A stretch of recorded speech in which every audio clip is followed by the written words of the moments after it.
Good morning, I'm Kevin Price. Delighted to be with you. Looking forward to spending some time talking to you about you and your business. I want to get straight to today's program because this always is information-packed. I'm going to jump to our first Price of Business contributor, Jonathan Bentz, and with the great organization called Nitrepid, and you can learn more about them at nitrepid.com. Jonathan, welcome to the program, as always. Why don't you kind of give us your elevator speech? And I do want to mention the spelling on Nitrepid, Netrepid.com. Give us your elevator speech and then introduce us to your guest today. Yeah, thanks for having us on again, Kevin. Nitrepid is a provider of co-location, infrastructure, and application hosting services.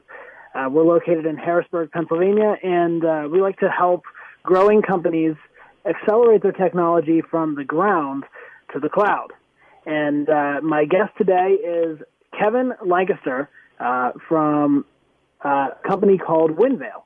Very good. Kevin, welcome to the program. We're going to probably have to say, make sure we differentiate Kevin Price from Kevin Lancaster, but we'll have fun nonetheless. Kevin, tell us about your company. No worries. Thanks for having me. So Windvale, we are a hybrid organization. One half of the organization is focused on implementing, bringing technologies to the public sector, so federal, state, and local government agencies. The other side of the practice and kind of where we arrive from is a consultancy that we've helped about 1,500 or so commercial companies enter the public sector. So we bring a lot of our best practices that we've developed, selling technology and implementing technology to the government. We bring those best practices to our consulting clients and help them do the same, build their government practice and run with it. Very good. Jonathan? So one of the things, I think we're going to focus the majority of our segment here today on kind of helping public sector companies get into helping consumer companies get into that government contracting. One of the things that I kind of wanted to just kind of shoot right from the hip with Kevin.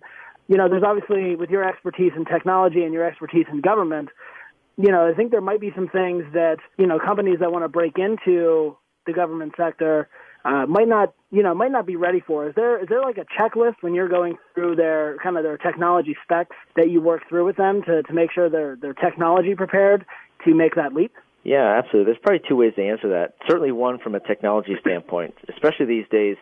There are a lot of standards that have come out over the past decade, quite frankly, dealing with FISMA and security protocols. And so if you're running a cloud-based solution, one of the first things you want to do is understand what FISMA and subsequently what FedRAMP means.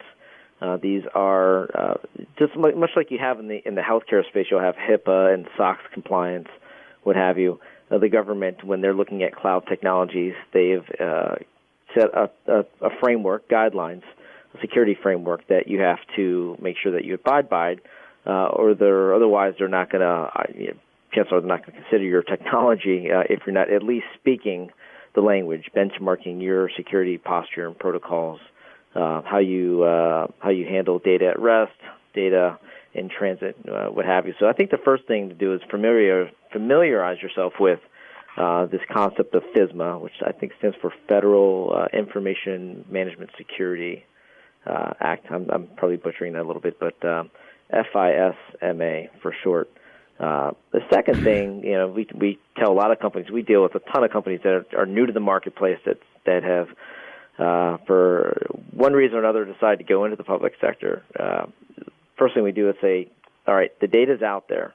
What you want to do is familiarize yourself with the data. Does the government actually buy what you provide? There's a couple of fantastic sites the government has out there. One's called FPDS, so it's FrankPaulDataSam.gov, and another one is FedBizOps.com or .gov. Sorry. Those sites are catalogs basically of upcoming opportunities, but then there are also catalogs of historically what they've bought. Another one that comes to mind is USASpending.gov. Mm-hmm.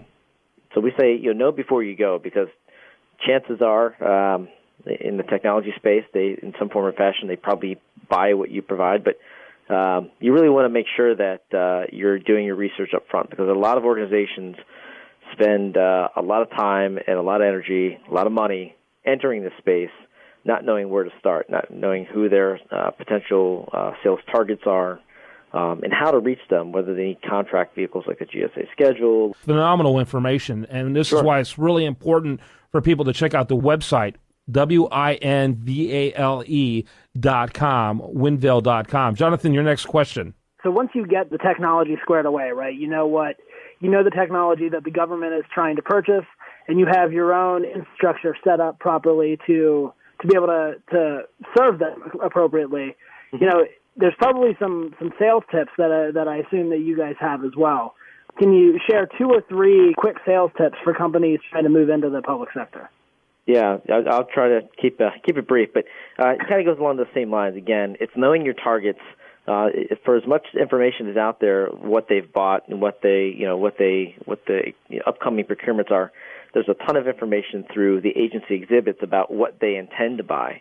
So it's really a game of doing your homework up front. So understanding what agencies want to buy or forecasting that they're going to buy this type of solution, and it's getting in front of them.